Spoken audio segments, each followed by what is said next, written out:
Hello అండి అందరికీ. నేను మీకోసం ఎగ్ ఫ్రై చేస్తున్నానండి. పానా పెట్టేసుకొని 2 గరిటెల నూనె వేసుకోండి. అందులో 4 మీడియం సైజ్ ఉల్లిపాయలు తీసుకున్నానండి, సన్నగా తరిగేసుకొని వేసేసుకోండి. అలాగే 3 పచ్చిమిర్చి, 3 రెబ్బల కరివేపాకు వేసుకోండి. 1 టేబుల్ స్పూన్ అల్లం వెల్లుల్లి పేస్ట్ వేసుకొని దోరగా వేయించే వరకు ఉంచాలండి.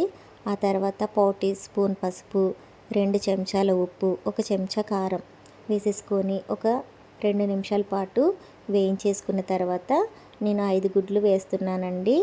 5 గుడ్లు కొట్టి వేసిన తర్వాత 5 నిమిషాల పాటు మూత పెట్టేసి ఉడికించాలండి. గరిటెతో ఎమ్మటే కలిపేసుకోకూడదండి. 5 నిమిషాల తర్వాతనే ఒక్కొక్కటిగా తిప్పేసుకొని మరొక 5 నిమిషాల పాటు వేయించేసుకోవాలండి. చాలా బాగుంటుంది. పైన కొద్దిగా కొత్తిమీర వేసేసుకొని సర్వ్ చేసేసుకోండి.